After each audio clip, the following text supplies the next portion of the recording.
نے نبی صلی اللہ علیہ وسلم سے پوچھا کہ یا رسول اللہ لم اراک تصوم شہرا من الشہور ما تصوم فی شعبان، کہ شعبان میں جو ہے آپ اتنے روزے کیوں رکھتے ہیں، باقی مہینوں میں نہیں رکھتے، اس مہینے میں آپ صلی اللہ علیہ وسلم سے پوچھا گیا کہ کیوں روزے رکھتے ہیں اللہ کے رسول صلی اللہ علیہ وسلم۔ سید عائشہ رضی اللہ تعالیٰ عنہ بیان کرتی ہیں کہ میں نے نبی صلی اللہ علیہ وسلم کو رمضان کے علاوہ کسی مہینے میں بھی اتنی کثرت سے روزہ رکھتے ہوئے نہیں دیکھا جتنا شعبان میں دیکھا ہے۔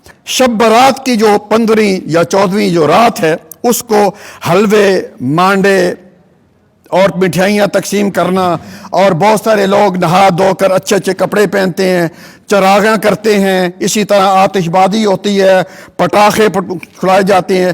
خالص ہندوؤں کی رسم ہے، اسلام سے کوئی تعلق نہیں، یہ ہندوؤں سے مسلمانوں میں داخل ہوئی ہے۔ بسم اللہ الرحمن الرحیم، الحمدللہ والصلاة والسلام علی رسول اللہ۔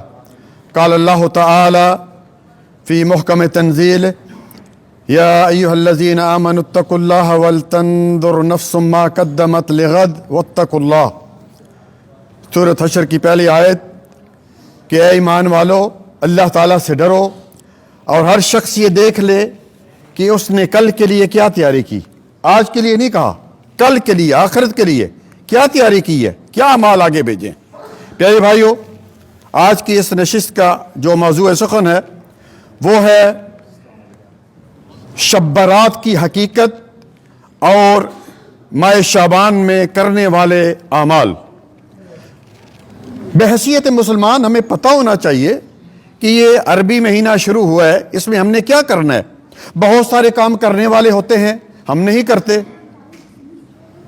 نہیں پتہ ہوتا، اور بہت سارے نہیں کرنے والے ہوتے، بدعات اور خرافات وہ کر جاتے ہیں۔ جنوری، فروری، مارچ یہ پتہ ہے ہمیں، لیکن شعبان، رمضان کا تو چلو سب کو پتہ ہے، اور جو محرم کا مہینہ ہے اس میں کیا کرنا ہے۔ یہ رجب گزرا، کتنے چیزیں تھیں، رجب کے کنڈے کس نے کیے، کس نے اور عجیب عجیب حرکتیں کی۔ سنن نسائی کی صحیح حدیث نمبر 2359 ہے، سیدنا اسامہ بن زید اس حدیث کے راوی ہیں۔ وہ کہتے ہیں میں نے نبی صلی اللہ علیہ وسلم سے پوچھا کہ یا رسول اللہ لم اراک تصوم شہرا من الشہور ما تصوم فی شعبان، کہ شعبان میں جو ہے آپ اتنے روزے کیوں رکھتے ہیں، باقی مہینوں میں نہیں رکھتے، اس مہینے میں آپ صلی اللہ علیہ وسلم سے پوچھا گیا کہ کیوں روزے رکھتے ہیں اللہ کے رسول صلی اللہ علیہ وسلم۔ آپ صلی اللہ علیہ وسلم نے فرمایا ذالک شہر یغفل الناس عنہ، یہ وہ مہینہ ہے جس سے لوگ غفلت میں ہیں، بھولے ہوئے ہیں، اور وہ مہینہ بین رجب اور رمضان، وہ مہینہ جو ہے رجب اور رمضان کے درمیان ہے۔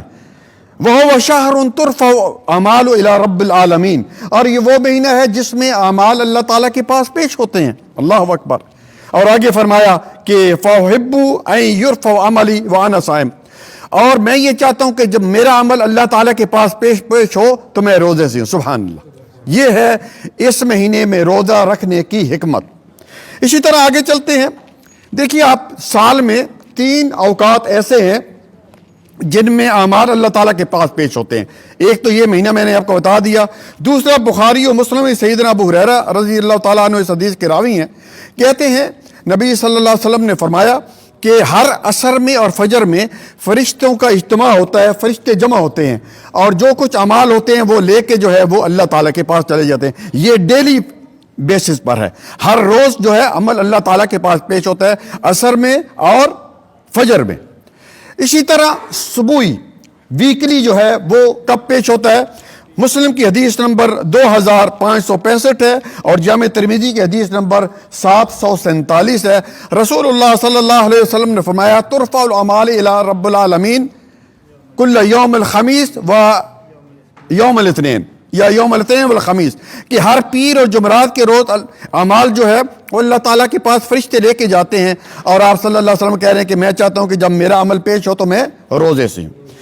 پیارے بھائی آگے چلتے ہیں، بخاری اور مسلم میں یہ حدیث موجود ہے، سید عائشہ رضی اللہ تعالیٰ عنہ بیان کرتی ہیں کہ میں نے نبی صلی اللہ علیہ وسلم کو رمضان کے علاوہ کسی مہینے میں بھی اتنی کثرت سے روزہ رکھتے ہوئے نہیں دیکھا جتنا شعبان میں دیکھا ہے۔ بلکہ ایک حدیث میں فرمایا، 2-3 حدیثیں ہیں، میں ایک ہی پیش کرتا ہوں وقت کی کمی کے باعث، کہ اللہ قلیلاً کے کچھ چند دن روزے نہ رکھتے، باقی پورا مہینہ شعبان میں رکھتے. اور حکمت آپ کو میں نے بتا دی ہے کہ اس مہینے میں جو ہے وہ اللہ تعالیٰ کے پاس اعمال پیش ہوتے ہیں. اب پیارے بھائی آگے چلتے ہیں. شب برات. شب برات کی کیا حقیقت ہے؟ اسلام میں شب برات کا کوئی کنسپٹ نہیں. یہ جو ہے میڈ ان پاکستان، انڈیا، بنگلہ دیش ہے. شب فارسی کا لفظ ہے.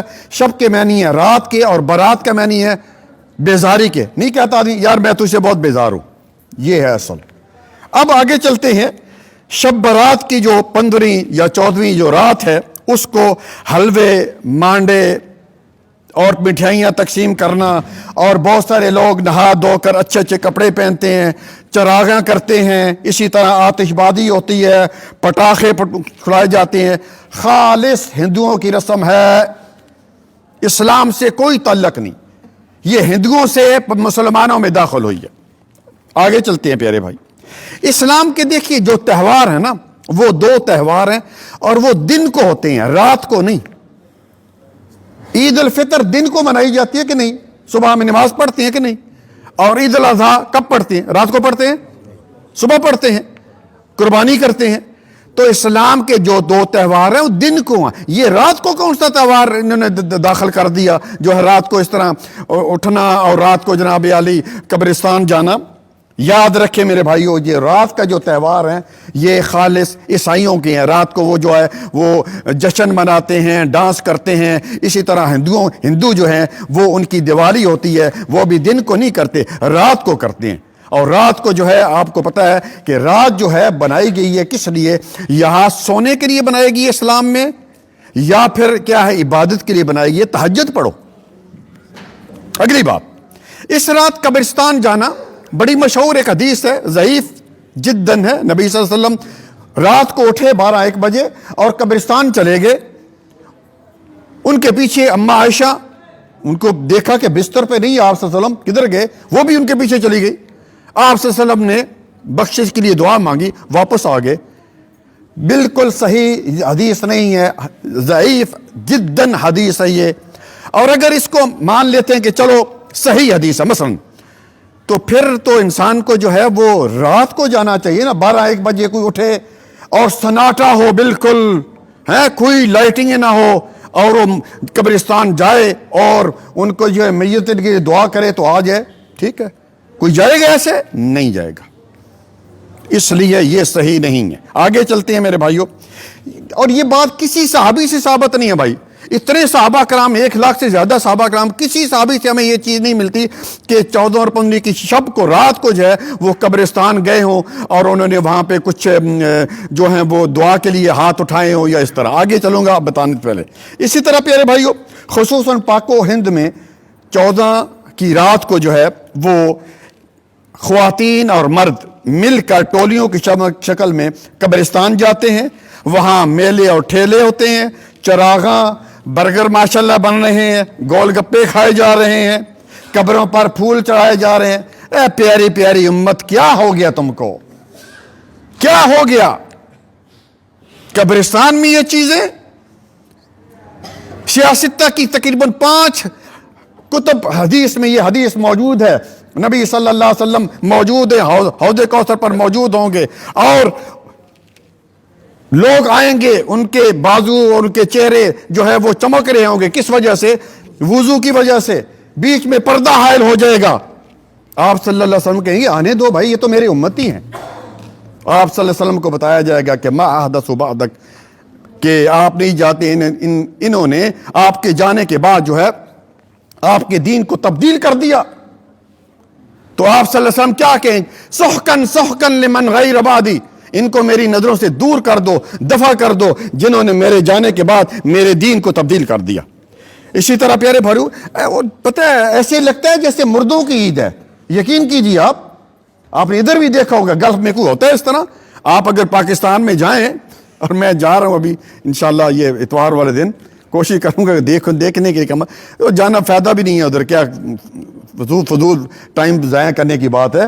وہاں پہ ایسے لگتا ہے جیسے مردوں کی عید ہے. ماشاءاللہ خواتین بن ٹھور کے اور جناب پرفیوم لگا کے اور ہر چیز کھانے پینے اور قبروں پر جو پھول اور یہ اور وہ سب استغفر اللہ انا للہ و انا الیہ راجعون۔ اسی طرح پیارے بھائیو آگے چلتے ہیں، اس رات کو کوئی خاص عبادت نہیں ہے، جیسے ہمارے بعض جو ہیں، اور اللہ معافی دے، ہم بھی جب چھوٹے چھوٹے تھے، ہماری جو نانی دادیاں مائیں جو ہیں وہ پڑھتی ہوتی تھی 100 نفل، ہم تو وہ پٹاخے پٹوخے چلاتے تھے، ہاں شرلیاں اور پتہ نہیں کیا کیا، اللہ تعالیٰ معاف کرے، نہیں پتہ تھا دین کا، اب سمجھ آ گیا۔ اور آپ کو بھی بھائی اب جو بیٹھے ہوئے کم از کم سمجھ لیں کہ اس رات کو کوئی 100 رکعت نماز نفل پڑھنا، نماز تسبیح عورتیں پڑھنی ہے جمعیت آپس میں جماعت کر کے یہ پڑھنا، اسی طرح جو ہے اور کوئی کسی قسم کی کوئی عبادت اس رات کو نہیں ہے۔